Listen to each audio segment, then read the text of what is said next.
देखो ଶିଖରେ ଆପଣଙ୍କୁ ସ୍ୱାଗତ। ଆଜି ମୁଁ ଆପଣଙ୍କ ପାଇଁ ନେଇ ଆସିଛି ଦେଶ ବିଦେଶର 30ଟି ଗୁରୁତ୍ୱପୂର୍ଣ୍ଣ ଖବର। ଆପଣଙ୍କୁ ଅନୁରୋଧ ଭିଡ଼ିଓଟିକୁ ସମ୍ପୂର୍ଣ୍ଣ ଦେଖିବେ। ଭଲ ଲାଗିଲେ ଏହାକୁ ଲାଇକ୍ ଓ ସେୟାର ନିଶ୍ଚୟ କରିବେ। ନମ୍ବର 1 ସେପ୍ଟେମ୍ବର 1ରୁ ଅନଲକ୍ 4 ଜାରି ହେଲା ଗାଇଡଲାଇନ୍। ସେପ୍ଟେମ୍ବର 1ରୁ ଦେଶରେ ଅନଲକ୍ 4 ଲାଗୁ ହେବ। ଏଥିପାଇଁ ଶନିବାର କେନ୍ଦ୍ର ଗୃହ ମନ୍ତ୍ରଣାଳୟ ପକ୍ଷରୁ ଅନଲକ୍ 4 ଗାଇଡଲାଇନ୍ ଜାରି କରାଯାଇଛି। ସେପ୍ଟେମ୍ବର 7ରୁ ମେଟ୍ରୋ ରେଳ ଚଳାଚଳ ପାଇଁ ଅନୁମତି ଦିଆଯାଇଥିବା ବେଳେ ଏଥିପାଇଁ ଏସ୍ଓପି ଜାରି ହେବ ବୋଲି କୁହାଯାଇଛି। ଅପରପକ୍ଷରେ ସେପ୍ଟେମ୍ବର 30 ପର୍ଯ୍ୟନ୍ତ ସ୍କୁଲ କଲେଜ ଓ ଶିକ୍ଷାନୁଷ୍ଠାନ ବନ୍ଦ ରଖାଯିବାକୁ ନିଷ୍ପତ୍ତି ନିଆଯାଇଛି। ତେବେ ସାମାଜିକ ଶୈକ୍ଷିକ କ୍ରୀଡ଼ା ସାଂସ୍କୃତିକ ଧାର୍ମିକ ମନୋରଞ୍ଜନ ଓ ରାଜନୈତିକ ସମାବେଶକୁ ଅନୁମତି ମିଳିଛି। ସର୍ବାଧିକ 100 ଲୋକ ଏକାଠି ହେବାକୁ ଅନୁମତି ଦିଆଯାଇଛି। ଅନଲାଇନ ଶିକ୍ଷାଦାନ ଜାରି ରହିବ, ଅଧିକ ପ୍ରୋତ୍ସାହିତ କରାଯିବ। ସ୍କୁଲକୁ 50% ଶିକ୍ଷକ ଆସିବେ, ଅନଲାଇନ ଶିକ୍ଷାଦାନ କରିବେ। ନବମରୁ ଦ୍ୱାଦଶ ଶ୍ରେଣୀ ପର୍ଯ୍ୟନ୍ତ ଛାତ୍ରଛାତ୍ରୀଙ୍କୁ ସ୍କୁଲ ଯିବା ପାଇଁ ଅନୁମତି ମିଳିବ। ସ୍କୁଲ ଯିବା ପାଇଁ ଛାତ୍ରଛାତ୍ରୀଙ୍କୁ ଅଭିଭାବକଙ୍କ ଠାରୁ ଲିଖିତ ଅନୁମତି ନେବାକୁ ପଡ଼ିବ। ଶିକ୍ଷକମାନଙ୍କଠାରୁ ପାଠ ବୁଝିବାକୁ ନବମରୁ ଦ୍ୱାଦଶ ଶ୍ରେଣୀ ଛାତ୍ରଛାତ୍ରୀ ସ୍କୁଲ ଯାଇପାରିବେ। ଆଇଟିଆଇ ଗୁଡ଼ିକରେ ଟ୍ରେନିଂ ଦେବାକୁ ସେପ୍ଟେମ୍ବର 21ରୁ ଅନୁମତି ମିଳିବ। ସର୍ବସାଧାରଣ ସ୍ଥାନ କାର୍ଯ୍ୟକ୍ଷେତ୍ର ଗାଡ଼ିରେ ଯିବାବେଳେ ମାସ୍କ ଜରୁରୀ। ସର୍ବସାଧାରଣ ସ୍ଥାନରେ ପରସ୍ପର ଭିତରେ 6 ଫୁଟ ଦୂରତ୍ୱ ରଖିବା ଆବଶ୍ୟକ। ଦୋକାନରେ ଗ୍ରାହକଙ୍କ ମଧ୍ୟରେ ସାମାଜିକ ଦୂରତ୍ୱ ରଖିବେ ଦୋକାନୀ।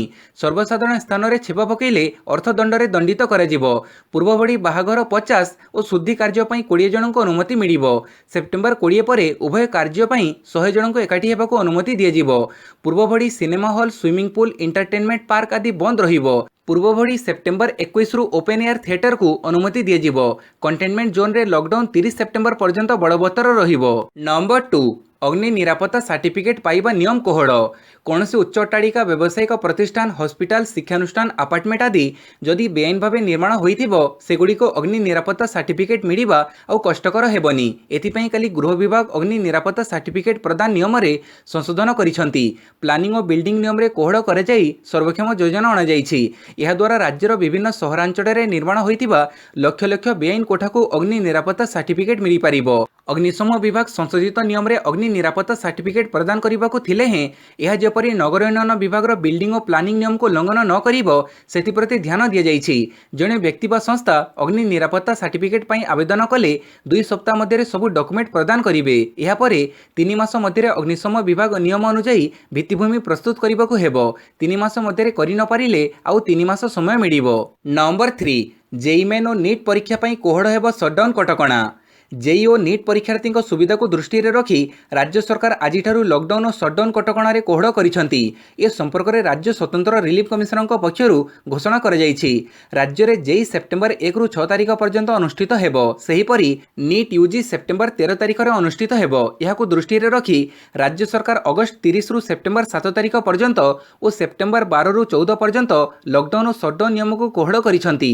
ଏହା ସହିତ ପରୀକ୍ଷାର୍ଥୀ, ଅଭିଭାବକ, ପରୀକ୍ଷା ପରିଚାଳନା ସହ ସମ୍ପୃକ୍ତ କର୍ମକର୍ତ୍ତା ଯଥା କୋର୍ଡିନେଟର, ପର୍ଯ୍ୟବେକ୍ଷକ, କେନ୍ଦ୍ର ଅଧୀକ୍ଷକ, ଉପକେନ୍ଦ୍ର ଅଧୀକ୍ଷକ, ସହାୟକ କର୍ମଚାରୀ, ଟେକ୍ନିକାଲ କର୍ମଚାରୀ ଆଦିଙ୍କୁ ମଧ୍ୟ ଗୋଟିଏ ସହରରୁ ପରୀକ୍ଷା ହେଉଥିବା ସହରକୁ ଯିବାକୁ ଅନୁମତି ମିଳିବ।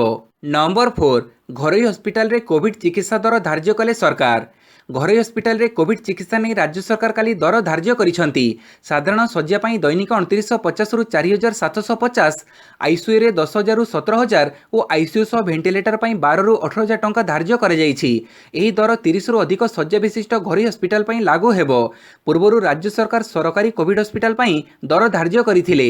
ଅପରପକ୍ଷରେ ସଂକ୍ରମଣ ଚିକିତ୍ସା ସମୟରେ ଯଦି କୌଣସି ବ୍ୟକ୍ତିଙ୍କ ଜରୁରୀକାଳୀନ ଚିକିତ୍ସାର ଆବଶ୍ୟକତା ପଡ଼େ ତାହେଲେ ସମ୍ପୃକ୍ତ ରୋଗୀଙ୍କୁ ବିଜୁ ସ୍ୱାସ୍ଥ୍ୟ କଲ୍ୟାଣ ଯୋଜନା ବା ବିଏସ୍କେୱାଇରୁ ଚିକିତ୍ସା କରାଯିବ। ସେହିପରି ହସ୍ପିଟାଲରେ ସରକାରଙ୍କ ପକ୍ଷରୁ ଧାର୍ଯ୍ୟ ନମୁନା ଦର ଅନୁଯାୟୀ ରୋଗୀଙ୍କଠାରୁ ଅର୍ଥ ସଂଗ୍ରହ କରିବା ଲାଗି ସ୍ୱାସ୍ଥ୍ୟ ବିଭାଗ ପକ୍ଷରୁ କୁହାଯାଇଛି।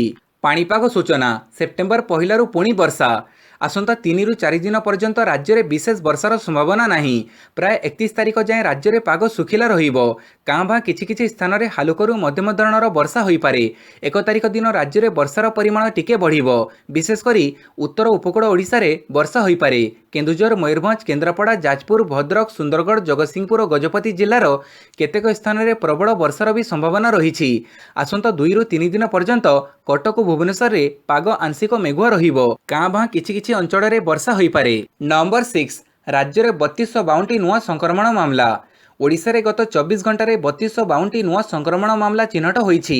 एगुड़िक मध्यरु 1265 स्थानीय संक्रमण थिबा बेले 1987 मामला क्वारंटाइन केन्द्ररु चिन्हट होईछि। चिन्हट होइतिबा 3252 मामला मध्यरु खोर्धारे सर्वाधिक 762 मामला चिन्हट होइतिबा बेले ता पछकु रहिछि रायगड़ा जिला जोंठारे 450 मामला चिन्हट होईछि। कटक रे 323 मामला चिन्हट होइतिबा बेले गंजाम रे 169 मामला चिन्हट होईछि। या छडा मयूरभंज रे 123 और नयगढ़ रे 120 मामला चिन्हट होईछि। ओडिशा रे मोट संक्रमितों संख्या 97,920 रे पहुंची। नंबर 7 निज इच्छा रे लॉकडाउन लागू करि परिबे नाही राज्य सरकार। सेप्टेम्बर 1 रु देश में अनलक 4 लागू हेबो। कंटेनमेंट जोन को छाड़ी बाकी अंचल में जीवन यात्रा को स्वाभाविक करने गाइडलाइन रे स्वतंत्र व्यवस्था करे जाइछि। तेबे कंटेनमेंट जोन रे कड़ाकड़ी भाव कटकणा लागू हेबो। अनेक समय रे राज्य सरकार माने निज इच्छा अनुसार जिला और सहर रे लॉकडाउन एवं शटडाउन लागू करिसंती। अनलक 4 रे किंतु केंद्र सरकार राज्य गुड़िकर निष्पत्ति उपरे कटकणा लगैछंती। राज्य सरकार माने निज इच्छा अनुसार एणिकी लॉकडाउन लागू करि परिबे नाही। लॉकडाउन लागू करिबा पूर्वरु केंद्र सरकारक अनुमति नेबाकू पड़िबो। गाइडलाइन रे कहुଯାଇଛି जे कंटेनमेंट जोन बाहर राज्य सरकार लॉकडाउन लागू करि परिबे नाही। राज्य भितरे किंबा राज्य भितरे यातायात करिबा पई कोनोसी कटकणा लागिबो नाही। एथिपई स्वतंत्र ई पास मध्ये दरकार नाही। नंबर 8 सेप्टेम्बर 27 रे जेई एडवांस परीक्षा। देश में थिबा आईआईटी वैषयिक शिक्षानुष्ठान रे नाम लेखिबा निमंते सेप्टेम्बर 27 रे जेई एडवांस परीक्षा अनुष्ठित हेबो। एने आईआईटी दिल्ली पक्षरु परीक्षा तारीख घोषणा कर जाइछि। जेई मेन परीक्षाफल प्रकाश पाइबा परे मेरिट तालिका शीर्ष रे थिबा छात्र छात्री जेई एडवांस पई पंजीकरण करिवे। सेप्टेम्बर 11 रु विद्यार्थी जेई एडवांस वेबसाइट को जाई पंजीकरण करि परिबे। पंजीकरण शेष तारीख सेप्टेम्बर 16 रहिछि। 21 तारीख रे एडमिट कार्ड अपलोड करा जिवो। तेबे पेपर 1 परीक्षा पूर्वाह्न 9 रु आरंभ होई 12टा पर्यंत चलिबो। पेपर 2 अपराह्न 2:30 रु 5:30 जाए अनुष्ठित हेबो।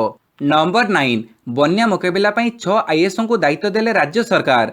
ओडिशा रे बन्या परिस्थिति दिनक दिन चिंताजनक हेउथिबारु परिस्थितिर मुकाबिला पई राज्य सरकार 6 जन वरिष्ठ आईएएस अधिकारी को 6टी प्रभावित जिल्लार दायित्व प्रदान करिसंती।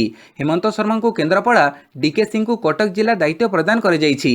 सेहिपरि विशाल देव को बालेश्वर, विष्णुपद सेठी को भद्रक, वीवी यादव को जाजपुर और सत्यव्रत साहू को जगतसिंहपुर जिला दायित्व प्रदान कर जाइछि। सूचनायोग्य जे लघुचाप जनित वर्षा जोगु राज्यर प्रमुख नदी महानदी ब्राह्मणी, बैतरणी, सुवर्णरेखा रे बन्या आसीछि। विशेषकर छत्तीसगढ़ रे प्रबल वर्षा जोगु हीराकुदर 46 टी गेट खोला जाइछि। या फଳରେ ओडिशार कटक, जगतसिंहपुर, पुरी, संबलपुर, बौद्ध आदि जिल्ला रे बन्या परिस्थिति सृष्टि होइछि। सेहिपरि ब्राह्मणी रे बन्या जोगु जाजपुर रे स्थिति चिंताजनक रहिछि। नंबर 10 चाइना पाकिस्तान सामिल हेउथिबारु रूस समराभ्यास को भारतर ना। रूस पक्षर एकाधिक राष्ट्र को नहीं आयोजन होगा समराभ्यास रे भारत जोगदेव नाही। एही समराभ्यास रे चाइना और पाकिस्तान जोगदेवाकू थिबारु भारत सरकार एभली निष्पत्ति नैछंती। पाकिस्तान और चाइना सह भारतर सीमा विवाद चरम सीमार पहुंची। एही कारणरू भारत सरकार निज देशर सेना को समराभ्यास पई रूस को छाड़िबे नाही बोली स्पष्ट करिसंती। एही खबर पूर्वरु चाइना और पाकिस्तान सह भारतीय जवान मिसी सामरिक कला प्रदर्शन करिबो बोली कह जाउथिला। आसंता मासरे एही मिलित समराभ्यास रूस रे आयोजन हेबो। एही मिलित समराभ्यास रे 3 सेनार 150 ट्रुपों को पठेवा पई रूस सरकार भारत को निमंत्रण पत्र पठेइथिले। नंबर 11 बन्या बुड़ीला अधा ओडिशा, 10 जिलार 54 ब्लॉक प्रभावित। ओडिशा रे बन्या एक बड़ विपद नहीं आसीछि। राज्यर अधिकांश बड़ नदी रे बन्या देखा देइथिबारु सरकारक मुंडव्यथा बढ़ी चलीछि। तेबे सबुठारु अधिक चिंतार कारण होइछि महानदी रे बढ़ी चलीथिबा जलस्तर। ओडिशा सरकारक तथ्य अनुसार चलित बन्या जोगु राज्यर 10टी जिल्लार 54टी ब्लॉकर 1276टी ग्राम प्रभावित होइछि। एही 10टी जिल्ला हेला कटक, जगतसिंहपुर, पुरी, संबलपुर, बौद्ध, अनुगुळ, ढेंकानाळ, बालेश्वर, बलांगीर और जाजपुर। प्राय 4,15,817 जन लोक प्रभावित होइथिया बेले 2757टी घर भांगी जाइछि।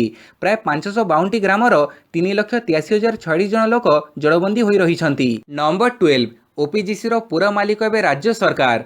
ओपीजीसी रे एईएस संशोधन को अदानी कंपनी को बिक्री करने लगी चलीथिबा मूलचाल रे पूर्णछेद पड़ीछि।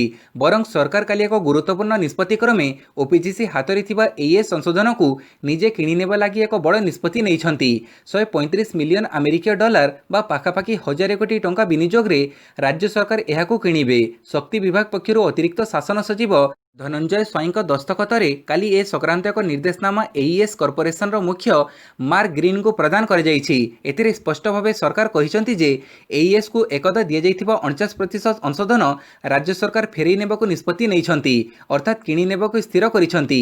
ପୂର୍ବରୁ ଓଡ଼ିଶା ସରକାର ଓ ଏଇଏସ୍ ମଧ୍ୟରେ ହୋଇଥିବା ସେୟାର ହୋଲ୍ଡର ଏଗ୍ରିମେଣ୍ଟ ଅନୁସାରେ ଏହାକୁ ନୋଟିସ୍ ବୋଲି ବିବେଚନା କରାଯାଇପାରେ। ନମ୍ବର 13 ବ୍ରହ୍ମପୁର ବିଶ୍ୱବିଦ୍ୟାଳୟ ଯୁକ୍ତ 3 ଶେଷ ବର୍ଷ ପରୀକ୍ଷାଫଳ ପ୍ରକାଶିତ। ବ୍ରହ୍ମପୁର ବିଶ୍ୱବିଦ୍ୟାଳୟ ପକ୍ଷରୁ ଶନିବାର ସନ୍ଧ୍ୟାରେ ଯୁକ୍ତ 3 ବିଜ୍ଞାନ କଳା ଓ ବାଣିଜ୍ୟ ବିଭାଗର ଷଷ୍ଠ ସେମିଷ୍ଟାର ତଥା ଶେଷ ବର୍ଷର ପରୀକ୍ଷାଫଳ ପ୍ରକାଶିତ ହୋଇଛି। ଯୁକ୍ତ 3ର ସମସ୍ତ ପରୀକ୍ଷାରେ 91.73% ଛାତ୍ରଛାତ୍ରୀ ଉତ୍ତୀର୍ଣ୍ଣ ହୋଇଛନ୍ତି। ଏହାସହ 19 ଜଣଙ୍କ ପରୀକ୍ଷାଫଳ ସ୍ଥଗିତ ଥିବାବେଳେ 31 ଜଣ ମାଲପ୍ରାକ୍ଟିସ୍ ଯୋଗୁଁ ଫେଲ୍ ହୋଇଥିବା ଜଣାପଡ଼ିଛି। ଯୁକ୍ତ 3 ଷଷ୍ଠ ସେମିଷ୍ଟାର ପରୀକ୍ଷା ଚଳିତ ବର୍ଷ ମାର୍ଚ୍ଚ ମାସରେ ଶେଷ ହୋଇଥିଲା। ମହାମାରୀ ଯୋଗୁଁ ଖାତା ଦେଖାରେ ବିଳମ୍ବ ହୋଇଥିଲେ ମଧ୍ୟ ଶିକ୍ଷକମାନେ ସରକାରଙ୍କ କୋଭିଡ୍ ନିୟମ ପାଳନ କରି ଖାତା ଦେଖା କାର୍ଯ୍ୟ ସାରିବା ପରେ ପରୀକ୍ଷାଫଳ ପ୍ରକାଶ କରାଯାଇଛି। ବିଦ୍ୟାର୍ଥୀମାନେ ବିଶ୍ୱବିଦ୍ୟାଳୟ ୱେବସାଇଟ୍ www.buoodisha.in ଏବଂ www.banu.nic.in ମାଧ୍ୟମରେ ପରୀକ୍ଷାଫଳ ଏବଂ ସାର୍ଟିଫିକେଟ୍ ଡାଉନଲୋଡ୍ କରିପାରିବେ ବୋଲି ପରୀକ୍ଷା ନିୟନ୍ତ୍ରକ ଡକ୍ଟର ସେଠୀ କହିଛନ୍ତି। ନମ୍ବର 14 ଏଥର କଟକରେ 4 ଦିନ ଦଶହରା ଭସାଣ। କଟକ ସହରରେ ଦୁର୍ଗାପୂଜା ନେଇ ପ୍ରଶାସନ କମିଟି ଆଲୋଚନା ହୋଇଛି। ପୋଲିସ କମିଶନରଙ୍କ ସହ ଶାନ୍ତି କମିଟି ଓ ପୂଜା କମିଟିର ଆଲୋଚନା ହୋଇଛି। ବୈଠକରେ ନିଷ୍ପତ୍ତି ନେଇ ପୂଜା କମିଟି ସଭାପତି ପ୍ରଭାତ ତ୍ରିପାଠୀ ସୂଚନା ଦେଇଛନ୍ତି ଯେ କୋଭିଡ୍ ନିୟମ ମାନି ପରମ୍ପରାକୁ ସମ୍ମାନ ଦେଇ ଏଥର ଦୁର୍ଗାପୂଜା ହେବ। ଦୁର୍ଗାପୂଜା ଓ ଭସାଣ ନେଇ କମିଟି ପକ୍ଷରୁ ବିଭିନ୍ନ ପ୍ରସ୍ତାବ ଦିଆଯାଇଛି। ତେବେ ବିନା ଭକ୍ତରେ ଦୁର୍ଗାପୂଜା କରିବାକୁ ସର୍ବସମ୍ମତ କ୍ରମେ ନିଷ୍ପତ୍ତି ହୋଇଛି। ମୃଣ୍ମୟୀ ମୂର୍ତ୍ତି ପୂଜା ହେବ। ପୂଜାମଣ୍ଡପ ପରଦାରେ ଢଙ୍କାଯିବ। ଭସାଣ ଯାତ୍ରା ହେବନି, କେବଳ ମୂର୍ତ୍ତି ବିସର୍ଜନ କରାଯିବା ହେବ ବୋଲି ପ୍ରଭାତ କହିଛନ୍ତି। ତେବେ ଗୋଟିଏ ଦିନ ପରିବର୍ତ୍ତେ ଏଥର 4 ଦିନ ଭସାଣ କରାଯିବ। ଭସାଣ ପାଇଁ ସହରର ବିଭିନ୍ନ ଜାଗାରେ କୃତ୍ରିମ ପୋଖରୀ ହେବ। ସିଏମ୍ସି କୃତ୍ରିମ ପୋଖରୀ କରିବ। ସେହି ପୋଖରୀରେ ଭସାଣ ହେବ। ମୂର୍ତ୍ତି କେତେ ଉଚ୍ଚତାର କରାଯିବ ଏହା ପ୍ରଶାସନ 3 ଦିନ ମଧ୍ୟରେ ଜଣାଇବ ବୋଲି ସେ କହିଛନ୍ତି। ନମ୍ବର 15 ସାଇବର ଅପରାଧୀଙ୍କୁ ଶୋଉଛି ଲକଡାଉନ। 4 ମାସ ଭିତରେ 650 ମାମଲା। ଲକଡାଉନରେ ମାତିଛନ୍ତି ସାଇବର ଅପରାଧୀ। ନୂଆ ନୂଆ ଉପାୟରେ ଲୋକଙ୍କୁ ଚୂନ ଲଗାଉଛନ୍ତି। କେତେବେଳେ ଏଟିଏମ୍ କାର୍ଡ ଭେରିଫିକେସନ୍ ପାଇଁ ତ ଆଉ କେତେବେଳେ ଲଟେରୀ ଜିତିଛନ୍ତି କହି ଲୋକଙ୍କ ବ୍ୟାଙ୍କ ଆକାଉଣ୍ଟ ଖାଲି କରିଦେଉଛନ୍ତି। ଯିଏ ଏମାନଙ୍କ ଚକ୍ରବ୍ୟୂହରେ ଫସୁଛି ସର୍ବଶାନ୍ତ ହୋଇଯାଉଛି। ମିଳିଥିବା ସୂଚନା ଅନୁସାରେ ଚଳିତ ବର୍ଷ ଜାନୁଆରୀ 1ରୁ ଜୁଲାଇ ଶେଷ ପର୍ଯ୍ୟନ୍ତ ରାଜ୍ୟରେ ସାଇବର ଥାନାକୁ ମିଶାଇ 942ଟି ସାଇବର ଅପରାଧ ଜନିତ ମାମଲା ରୁଜୁ ହୋଇଛି। ସେଥିମଧ୍ୟରୁ ଏପ୍ରିଲରୁ ଜୁଲାଇ ଭିତରେ 650ଟି ମାମଲା ରୁଜୁ ହୋଇଛି। ନମ୍ବର 16 ଜମ୍ମୁ ଅଞ୍ଚଳର ଭାରତ ପାକିସ୍ତାନ ସୀମାନ୍ତରେ ସୁଡ଼ଙ୍ଗ ଠାବ କଲା ବିଏସ୍ଏଫ୍। ଜମ୍ମୁରେ ଭାରତ ପାକିସ୍ତାନ ସୀମାନ୍ତର ଠିକ୍ ତଳକୁ ସୀମା ସୁରକ୍ଷା ବଳ ଗୋଟିଏ ସୁଡ଼ଙ୍ଗ ଠାବ କରିଥିବା କଥା ଶନିବାର ଦିନ ସରକାରୀ ଅଧିକାରୀମାନେ କହିଛନ୍ତି। ଅନୁପ୍ରବେଶରେ ସହାୟତା କରୁଥିବା ଏହି ଧରଣର ଅନ୍ୟ କୌଣସି ଗୁପ୍ତ ଢାଞ୍ଚା ଖୋଜିବା ପାଇଁ ଏବଂ ମିଳିଥିବା ସୁଡ଼ଙ୍ଗର ବିଶ୍ଳେଷଣ କରିବା ଲାଗି ବିଏସ୍ଏଫ୍ ସମ୍ପୃକ୍ତ ଅଞ୍ଚଳରେ ବ୍ୟାପକ ତଲାସ ଅଭିଯାନ ଚଳାଇଥିବା କଥା ସେମାନେ କହିଛନ୍ତି। ସେମାନେ ଆହୁରି ମଧ୍ୟ କହିଛନ୍ତି ଯେ ଅନୁପ୍ରବେଶ ନିରୋଧୀ ଗ୍ରିଡ୍ ଅତୁଟ ରହିଛି ଏବଂ ସୀମାନ୍ତର ସେ ଅଞ୍ଚଳରେ କୌଣସି ଫାଙ୍କା ନାହିଁ ବୋଲି ସୁନିଶ୍ଚିତ କରିବାକୁ ବିଏସ୍ଏଫ୍ର ମହାନିର୍ଦ୍ଦେଶକ ରାକେଶ ଆସ୍ଥାନା ତାଙ୍କ ସୀମାନ୍ତ କମାଣ୍ଡରମାନଙ୍କୁ ନିର୍ଦ୍ଦେଶ ଦେଇଛନ୍ତି। ଭାରତୀୟ ପାର୍ଶ୍ୱର ସୀମାନ୍ତ ବାଡ଼ଠାରୁ ପ୍ରାୟ 50 ମିଟର ଦୂରରେ ଥିବା ଏହି ସୁଡ଼ଙ୍ଗଟିକୁ ଗୁରୁବାର ଦିନ ଜମ୍ମୁର ସୀମା ସେକ୍ଟରରେ ବିଏସ୍ଏଫ୍ ପେଟ୍ରୋଲ ଟିମ୍ ଠାବ କରିଥିଲେ। ପ୍ରାପ୍ତ ତଥ୍ୟ ଅନୁସାରେ ମୁହଁ ପାଖରେ ସୁଡ଼ଙ୍ଗଟିର ଗଭୀରତା ପ୍ରାୟ 25 ଫୁଟ। ନମ୍ବର 17 ହୀରାକୁଦ ଡ୍ୟାମ୍ରୁ 46ଟି ଗେଟ୍ ଦେଇ ନିଷ୍କାସିତ ହେଉଛି ଜଳ। ମହାନଦୀ ଉପରମୁଣ୍ଡରେ ପ୍ରବଳ ବର୍ଷା ଯୋଗୁଁ ହୀରାକୁଦ ଜଳଭଣ୍ଡାରକୁ ଅଧିକ ଜଳ ପ୍ରବେଶ କରୁଛି। ତେଣୁ ହୀରାକୁଦ ଡ୍ୟାମ୍ର ଆଉ 2ଟି ଗେଟ୍ ଖୋଲାଯାଇଛି। ଏବେ 46ଟି ଗେଟ୍ ଜରିଆରେ ବନ୍ୟାଜଳ ନିଷ୍କାସନ ହେଉଛି। ହୀରାକୁଦ ଡ୍ୟାମ୍ର ଜଳ ଧାରଣ କ୍ଷମତା 630 ଫୁଟ ରହିଥିବା ବେଳେ ଏବେ ଜଳପତନ 626.27 ଫୁଟ ରହିଛି। ନମ୍ବର 18 ୱିଚାଟ୍ ଉପରେ ପ୍ରତିବନ୍ଧକ ଲାଗିଲେ ଆପଲ୍ କମ୍ପାନୀକୁ ବହିଷ୍କାର କରିବୁ, କହିଲା ଚୀନ୍। ଆମେରିକାକୁ ଖୋଲା ଧମକ ଦେଇଛି ଚୀନ୍। ବ୍ୟକ୍ତିଗତ ତଥ୍ୟ ଚୋରି କରୁଥିବା ଅଭିଯୋଗରେ ଆମେରିକା ଟିକ୍ଟକ୍ ଏବଂ ୱିଚାଟ୍ ଆପ୍ ଉପରେ ପ୍ରତିବନ୍ଧକ ଲଗାଇବା ପାଇଁ ଧମକ ଦେଇଛି। ତେବେ ଏ ମଧ୍ୟରେ ଚୀନ୍ ମଧ୍ୟ ଆମେରିକାକୁ ଖୋଲା ଧମକ ଦେଇଛି। ଯଦି ଆମେରିକା ୱିଚାଟ୍ ଉପରେ ପ୍ରତିବନ୍ଧକ ଲଗାଏ ତେବେ ଚୀନବାସୀ ମଧ୍ୟ ଆପଲ୍ କମ୍ପାନୀକୁ ବହିଷ୍କାର କରିବେ ବୋଲି ଚୀନର ବୈଦେଶିକ ମନ୍ତ୍ରଣାଳୟର ମୁଖପାତ୍ର ଜାଓ ଲିଜିଆନ୍ ଶୁକ୍ରବାର ଦିନ ଚେତାବନୀ ଦେଇଛନ୍ତି। ଆମେରିକାର ରାଷ୍ଟ୍ରପତି ଡୋନାଲ୍ଡ ଟ୍ରମ୍ପ ୱିଚାଟ୍ ଏବଂ ଭିଡିଓ ଆପ୍ ଟିକ୍ଟକ୍ ଉପରେ ପ୍ରତିବନ୍ଧକ ଲଗାଇବାର ଧମକ ଦେଇ ଆପ୍କୁ ବିକ୍ରି କରିବା ପାଇଁ କହିଛନ୍ତି। ନମ୍ବର 19 ନିର୍ବାଚନ ପୂର୍ବରୁ ନୀତିଶ ସରକାରଙ୍କ ଆଉ ଏକ ବଡ଼ ଘୋଷଣା। ନୀତିଶ ସରକାର ଭୋଟରଙ୍କୁ ଆକୃଷ୍ଟ କରିବା ପାଇଁ ଗୋଟିଏ ପରେ ଗୋଟିଏ ବଡ଼ ଘୋଷଣା କରିବାରେ ଲାଗିଛନ୍ତି। ଏହି କ୍ରମରେ କାଲି ନୀତିଶ କୁମାରଙ୍କ ସରକାର ଶିକ୍ଷକମାନଙ୍କର ଦରମା ବୃଦ୍ଧି କରିବା ପାଇଁ ଘୋଷଣା କରିଛନ୍ତି। ବିହାରର ଶିକ୍ଷା ବିଭାଗ, ପଞ୍ଚାୟତ ରାଜ ଓ ସ୍ଥାନୀୟ ଶିକ୍ଷା ସଂସ୍ଥାନରେ କାର୍ଯ୍ୟରତ ଶିକ୍ଷକ ଓ କର୍ମଚାରୀଙ୍କ ଦରମା 15% ବୃଦ୍ଧି କରିବା ପାଇଁ ନିଷ୍ପତ୍ତି ନେଇଛନ୍ତି। ଏହି ବର୍ଦ୍ଧିତ ଦରମା ନିୟମ 2021 ମସିହା ଏପ୍ରିଲ ମାସରୁ ଲାଗୁ କରାଯିବ। ଏହି ଘୋଷଣା ପୂର୍ବରୁ ନୀତିଶ ସରକାର ବିହାର ପ୍ରାଥମିକ ବିଦ୍ୟାଳୟରେ ଶିକ୍ଷକ ନିଯୁକ୍ତି ଲାଗି ଏକ ଘୋଷଣା କରିଥିଲେ। ଏହି ଘୋଷଣା ଅନୁଯାୟୀ राज्य थिबा प्राथमिक विद्यालय केवल स्थानीय अंचल लोक ही शिक्षक पदवी पर आवेदन करेंगे। बिहार लोकों छड़ा बाहर राज्यर लोक यह पदवी पर आवेदन करें नहीं। नंबर 20 देश में 76,472 महामारी आक्रांत चिन्हट 1021 मृत। अगस्ट 29 तारीख सुधा समग्र देश में 34,63,972 जन भाइरस द्वारा आक्रांत होती। आक्रांतों मध्य 26,48,998 जन सुस्थ होती। बाकी 62,550 जन आक्रांत व्यक्तिंकर मृत्यु घटी। 24 घंटा मध्य जमापड़ी 76,472 आक्रांतों मिसई संप्रति सक्रिय आक्रांतों संख्या 7,52,424 रही। 24 घंटे 1,021 आक्रांत प्राण हरइछंती। नंबर 21 एसबीआई अध्यक्ष हेबे दिनेश खारा। भारतीय स्टेट बैंक ऑफ इंडिया परवर्ती अध्यक्ष हेबे दिनेश खारा। श्री खारा को एसबीआई परवर्ती अध्यक्ष करने को काली बैंक्स बोर्ड ब्यूरो सुपारिश करिछि। वर्तमान दिनेश खारा एसबीआई सीनियर मोस्ट एमडी भावे कार्य करुछंती। श्री खारा एबे एसबीआई अध्यक्ष भावे कार्य करुथिबा रजनीश कुमार स्थान में कार्य करिवे। रजनीश कुमार कार्यकाल आसंता अक्टोबर 7 रे शेष हेबो। नंबर 22 ओडिशा रे 14 महामारी आक्रांत मृत। मोट मृत्यु संख्या 470। ओडिशा रे गत 24 घंटे 14 जन महामारी आक्रांत मृत्युवरण करिसंती। सेमानक मध्यरु 11 जन पुरुष थिबा बेले 3 जन महिला अछंती। या सहित राज्य रे मोट महामारी जनित मृत्यु संख्या 470 रे पहुंची। नंबर 23 एम्स रे चिकित्सित होउथिबा अमित शाह सुस्थ। असुस्थता कारणरू दिल्ली एम्स रे चिकित्सित होउथिबा स्वराष्ट्र मंत्री अमित शाह एबे सुस्थ हो जाइछंती। से काली सुस्थ हो जाइथिबारु तांको खूब शीघ्र हॉस्पिटल डिस्चार्ज करा जिवो बोली एम्स पक्षरु सूचना दिए जाइछि। एम्स पक्षरु जारी विवृत्ति रे कह जाइछि जे पोस्ट कोविड केयर पई अमित शाह एम्स रे भर्ती होइथिले। एबे से संपूर्ण सुस्थ हो जाइछंती। तांको डिस्चार्ज करिबा पई व्यवस्था करा जाउछि। अगस्त 18 रे अमित शाह असुस्थ हेबारु पोस्ट कोविड केयर पई डाक्टरक परामर्श क्रमे एम्स रे एडमिट होइथिले। नंबर 24 राज्यपाल को सीएजी रिपोर्ट प्रदान कले 2 महालेखाकार। आगामी विधानसभा उपस्थापित हेबाकु थिबा सीएजी रिपोर्ट काली राज्यपाल प्रोफेसर गणेशी लाल को महालेखाकार पक्षरु प्रदान कर जाइछि। राज्यपाल को महालेखाकार विभुदत्त बसंतिया 2018 मार्च रे शेष होइतिबा 2017-18 आर्थिक वर्षर आर्थिक क्षेत्र साधारण उद्योग और राजस्व क्षेत्र संपर्कित 2टी सीएजी रिपोर्ट सह 2019 मार्च सुधा शेष होइतिबा अर्थ व्यय मंजूरी संक्रांत रिपोर्ट मध्य प्रदान करिसंती। सेहीपरि महालेखाकार सुश्री स्मृति 2019 मार्च रे शेष होइतिबा 2018-19 आर्थिक वर्ष पई उद्दिष्ट साधारण सामाजिक क्षेत्र सीएजी रिपोर्ट प्रदान करिथिले। नंबर 25 राजरास्ता रे परीक्षण हैला उड़ंता कार।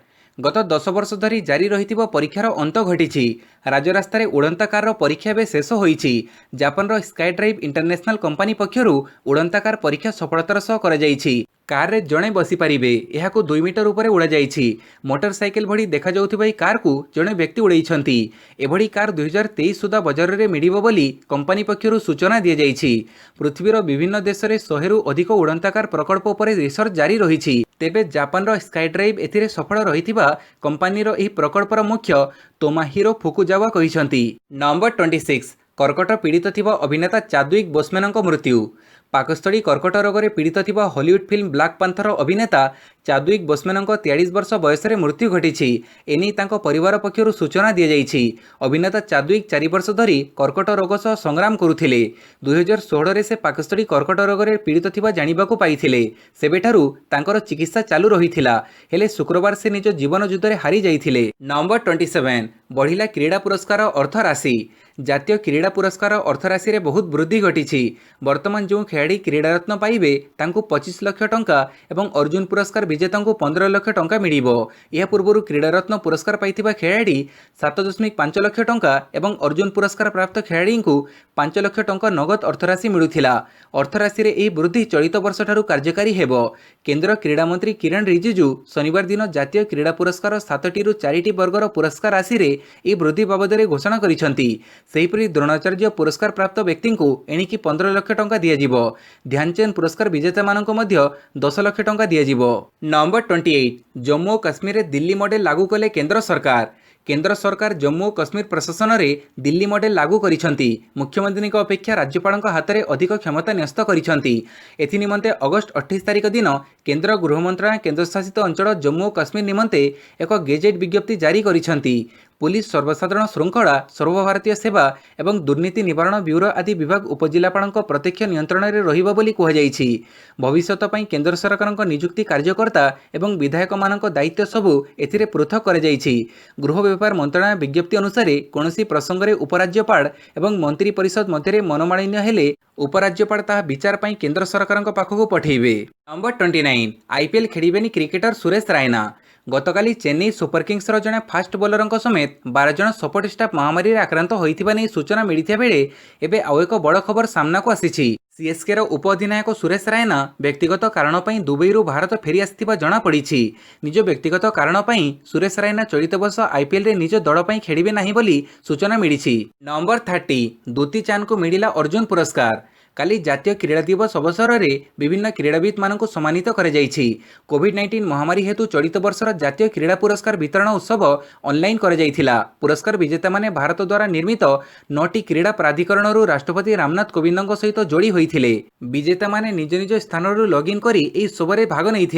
तेबे जातीय क्रीड़ा दिवस अवसर में दौड़राणी दुती चांद को अर्जुन पुरस्कार सम्मानित कर अर्जुन पुरस्कार सह क्रीड़ाविद मानक राजीव गांधी खेलरत्न द्रोणाचार्य पुरस्कार और ध्यानचंद पुरस्कार मध्य दिया जाइछि। एथर 5 जन क्रीड़ाविदों राजीव गांधी खेलरत्न पुरस्कार दिया जाइछि। भिडियोटी को संपूर्ण देखिथिबारु बहुत बहुत धन्यवाद।